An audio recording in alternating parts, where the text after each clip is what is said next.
What if the truth you run from is the only thing that can save you? The red dust of Twin Mercy hung in the air like smoke after a gunfight. It coated every doorway, every window, every man too scared to look trouble in the eye. Sheriff Eli Mercer stood on the porch of his small office, watching the sun sink behind the jagged mountains that held the town in a tight, merciless grip. Twin Mercy was dying in 1878. The wells were low, the cattle drives were failing, and Silus Bradock, the richest and most dangerous man in the territory, owned the town like a wolf owns a lamb pen. Eli wore the badge, but Bradock held the power. He felt the storm coming before he heard it. A shift in the wind, a taste of iron on the air, trouble. By nightfall, the dust storm hit with the force of a thrown hammer. Eli moved through the howling wind, checking houses, securing shutters, making sure the weak and the sick had shelter. That was when he heard the horses. 3 riders came out of the red storm like spirits pulled from fire. Their mounts stumbled, tired and scared. Eli stepped forward, hand on his colt, his voice steady even though the wind tried to swallow it. "That's far enough." The lead rider pulled back her hood, a woman, older than the other 2, strong jaw, tired eyes. "Please," she said, "my sisters, they need shelter. We'll pay." Eli studied them.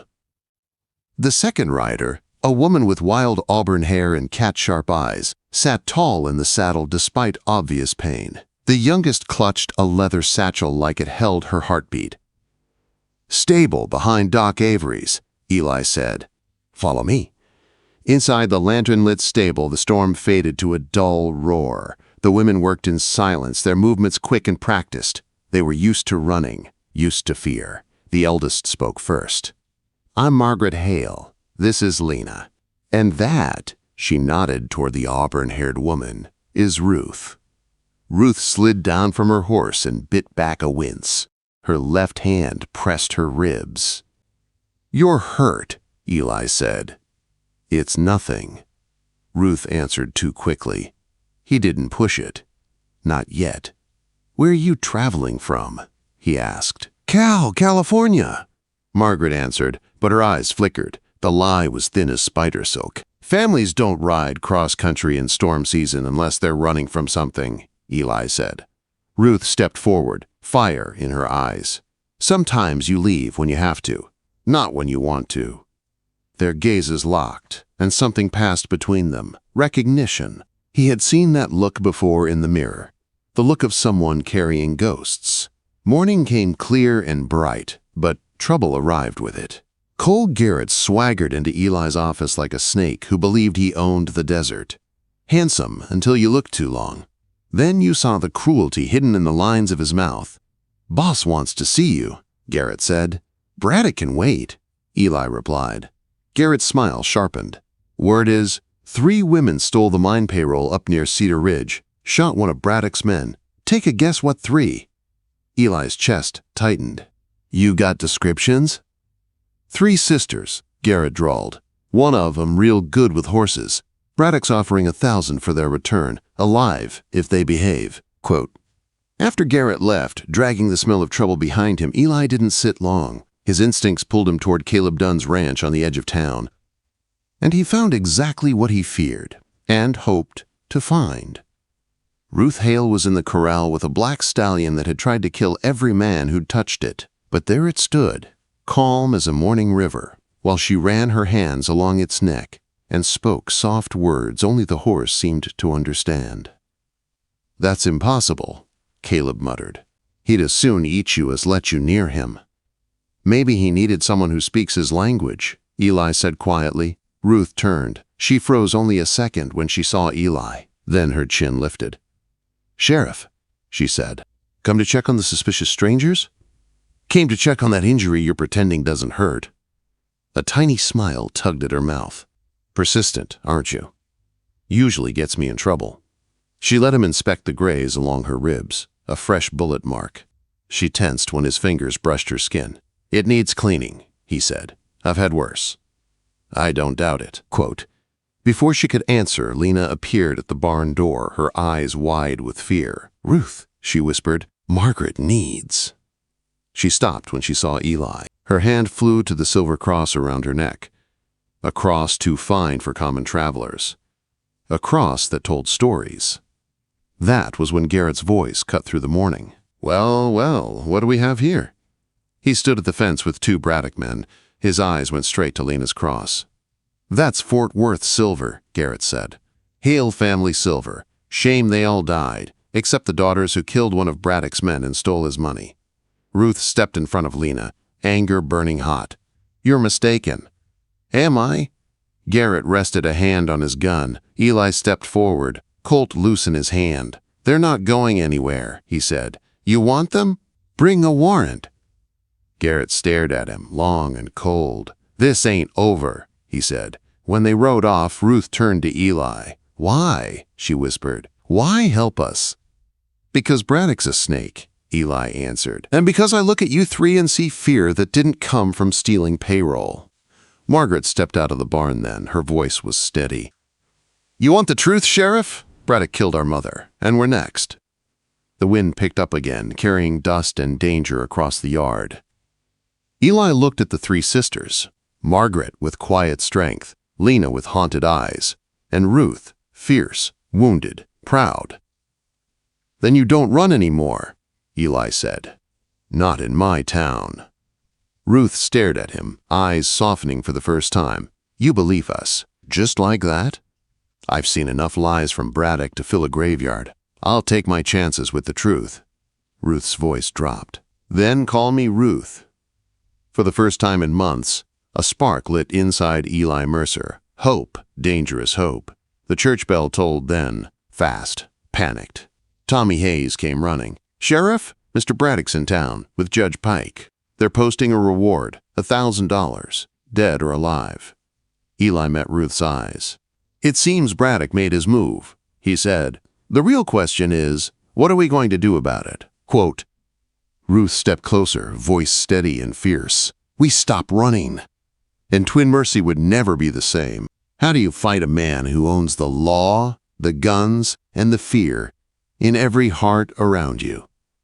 Twin Mercy woke tense the next morning. The sun rose sharp over the rooftops, lighting the new reward posters Judge Pike had nailed across Main Street. $1,000 reward. Ruth, Margaret, and Lena Hale. Armed and dangerous. Dead or alive. Ruth stood with her sisters at the edge of town while Eli read the poster. His jaw tightened. He tore the notice down with one hard pull. "They won't touch you," Eli said. "Not while I'm breathing." Margaret swallowed hard. "Sheriff, Bradock owns this town." "Maybe he used to," Eli replied, "but not today." Before Ruth could answer, Lena slipped her hand into Ruth's. The youngest sister was shaking, though she tried to hide it. Ruth held her close. "Stay behind me," Ruth said softly. "No one's taking you. Not now. Not ever." Eli glanced at Ruth, her voice, her stance, the fierce protection in her eyes. They hit him like a punch. She wasn't just brave, she was fire. "Come with me," Eli said. "I need to show you something." He led them to the old boarding house. Inside, the dining tables were filled with women, mothers, widows, daughters, faces tight with anger, not fear. Mrs. Boyle stood up first. "We heard what Bradock posted. You ain't alone anymore." Ruth blinked, surprised. "Why would you risk yourselves for us?" "Because we're tired," Mrs. Boyle said. "Tired of Bradock taking what ain't his. Tired of Garrett scaring our boys. Tired of Judge Pike calling evil justice." Another woman spoke. "Your mama was a good woman. She helped deliver my daughter. I won't see her girls hang." The room murmured in agreement. Eli stepped forward. "Listen to me. We need proof, evidence. Something that ties Bradock to every crime. Otherwise, Pike will twist this whole town's neck." Margaret nodded. "Then we find what he's hiding." It was decided. They would split up. Margaret would gather whispers from the townspeople. Lena would help the school children and listen for rumors from their families. Ruth would go with Eli to Caleb Dunn's ranch, partly for safety, partly because Eli knew Ruth was the strongest fighter he had. Caleb greeted them with a wave. "I heard the posters," he said. Girls, you got the whole of Twin Mercy stirred up now. We don't want trouble, Ruth said. That's the thing, Caleb replied. Trouble found you anyway. Ruth worked the ranch with a fury. She trained horses with the same quiet strength she used to hold her grief. Eli couldn't stop watching her, though he kept his distance at first. Late afternoon, he approached her while she brushed down the black stallion she'd gentled the day before. You saved him, Eli said. Ruth kept brushing, her voice calm. Horses don't lie. They hurt, they break, but they don't pretend. You don't pretend either, Eli said. Her hand paused. She didn't look at him. Pretending never saved anyone. He stepped closer. You're a hard woman to understand. Then stop trying. Ruth finally looked at him. Just help me protect my sisters. I'm trying to protect you, too, Eli said quietly. Ruth's breath faltered. For a moment, something soft flickered in her eyes, something that scared her more than guns or judges. But before either of them could speak again, Lena appeared at the barn door, wide-eyed. Ruth! Margaret needs us. Ruth hurried toward her. What happened? They found something, Lena said. Something important. Ruth, Eli, and Caleb rode hard back to town. When they reached Eli's office, they found Margaret sitting at the sheriff's desk, spreading out a stack of papers she'd collected from across Twin Mercy. Look at this, Margaret said. Payments, round numbers, all lined up with the so-called accidents in town. Eli bent over the pages. These are Braddock's? Or Pike's? Both, Margaret said. He pays Pike. Pike pays Garrett. Garrett does the dirty work. Ruth stared at the papers, fists tightening. Mama was one of those. Accidents. Quote. Margaret nodded. I asked around, quiet-like. Mrs. Morrison saw Braddock's men riding near our ranch the night Mama died. It was enough to choke the room, Eli exhaled slowly. We need one more thing, something that proves Braddock planned every bit of this. Then we get into his mind, Ruth said. The Eastern Tunnel, the one he sealed. Lena stepped forward. Ruth, no, he'll kill us. Not if we go smart, Eli said. Tonight, when shift changes, we move quiet and take only what we need. But before plans could settle, a crash shook the street. Shouts, screams, fire. They bolted outside. Caleb Dunn's barn was burning. Flames roared into the sky, lighting the dark. Horses screamed inside. Oh, God, Caleb whispered. My horses. Ruth didn't hesitate. She sprinted into the flames. Ruth! Eli shouted, chasing after her. Inside the barn, heat struck like a hammer. Smoke burned their lungs.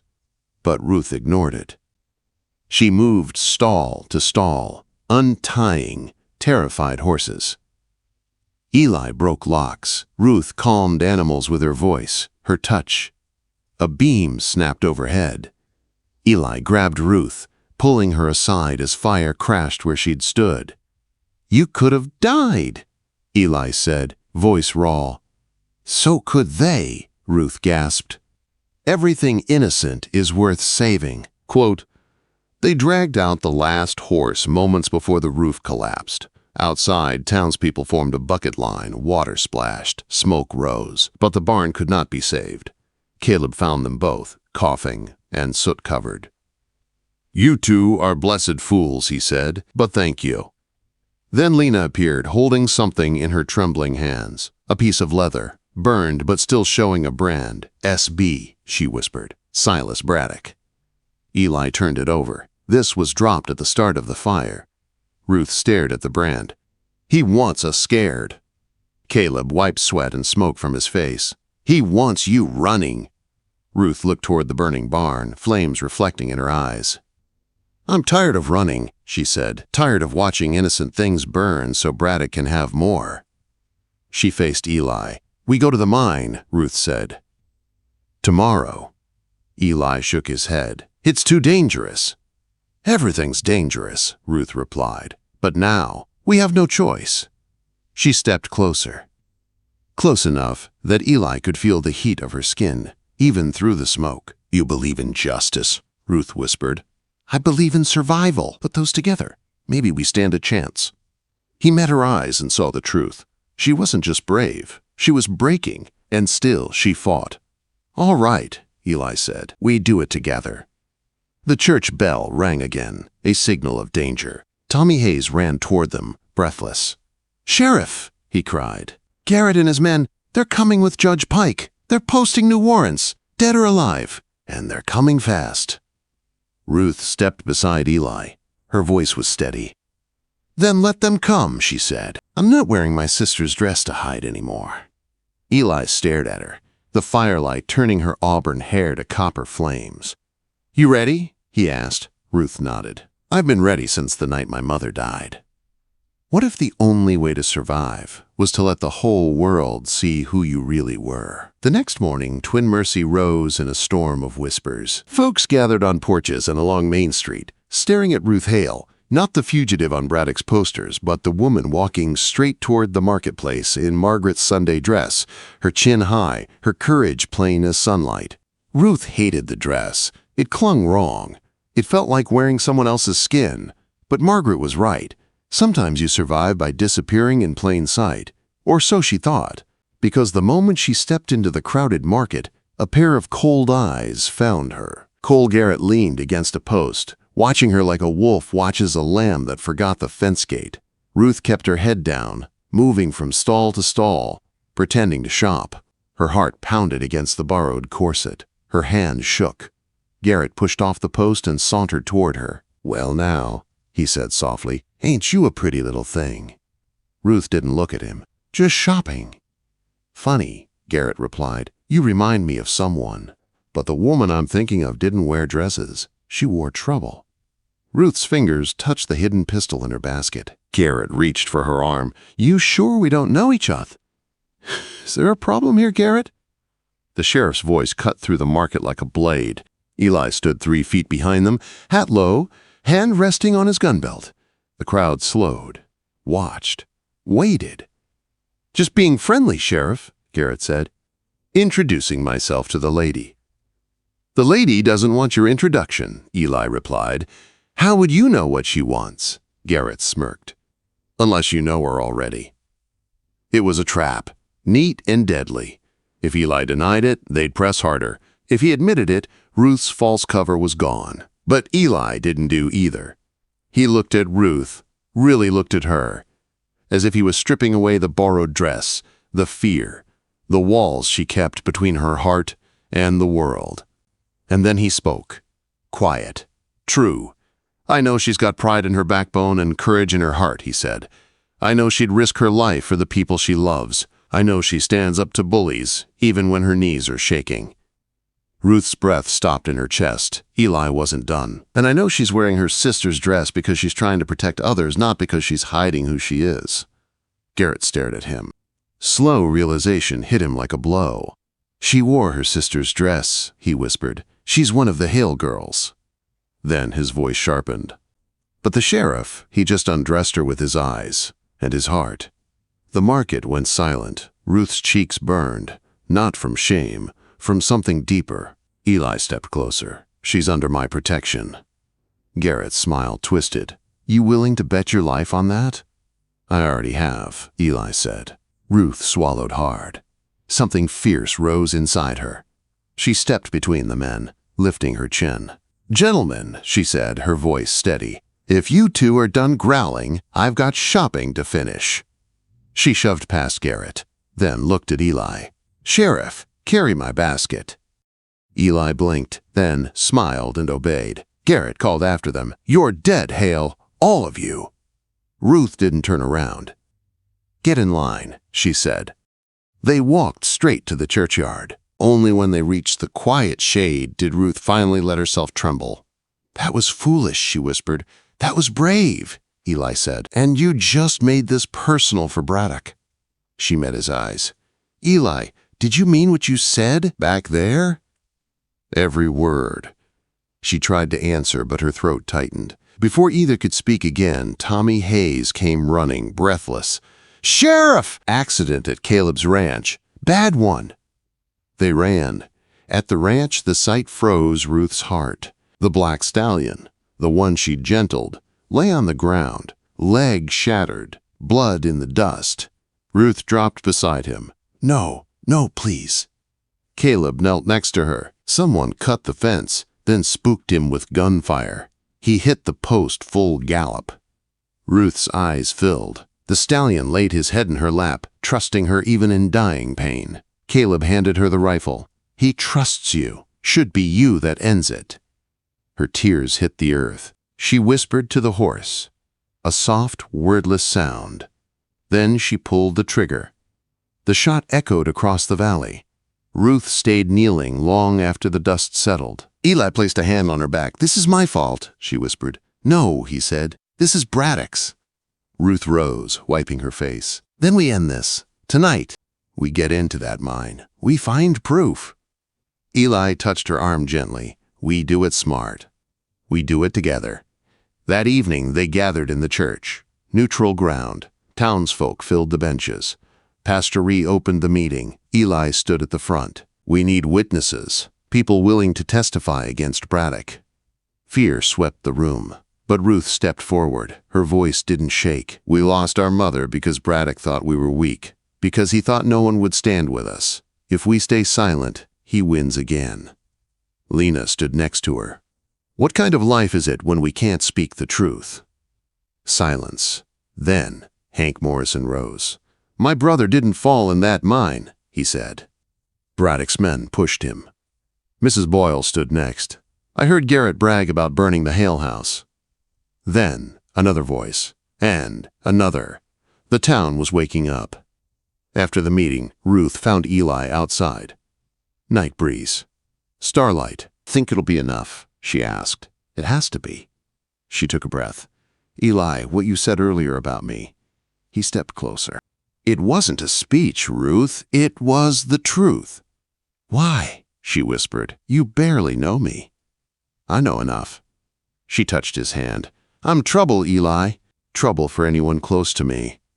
"Then I'm already in trouble," he said quietly. Their hands stayed joined, warm, certain. Then the church bell rang. Fast, wild. Gunshots tore through the quiet. They raced to the jail. Deputy Fuller lay bleeding. "Garrett, he took someone. Papers looked real." "Who?" Eli demanded.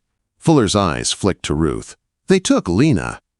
Ruth froze. Her breath ripped out of her chest. "No," she whispered. Then fire filled her eyes. "I'm getting her back." Eli grabbed her arm. "Ruth, wait. We need a plan." "There's no time," she cried. "I know where they're taking her. The mine. Bradock owns every man there." Margaret ran up, terrified. "We're coming with you." Eli mounted his horse.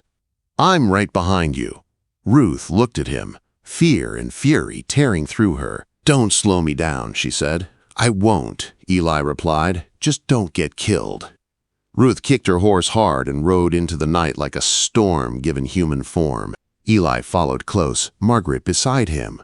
Ahead, the dark mouth of the mine yawned like the gates of hell, and inside it, Lena's life hung by a thread. Everything they had fought for was boiling to this single moment. Ruth didn't look scared. She looked ready, ready to save her sister, ready to face Bradock, ready to stop running once and for all. Because love, real love, makes even the broken brave.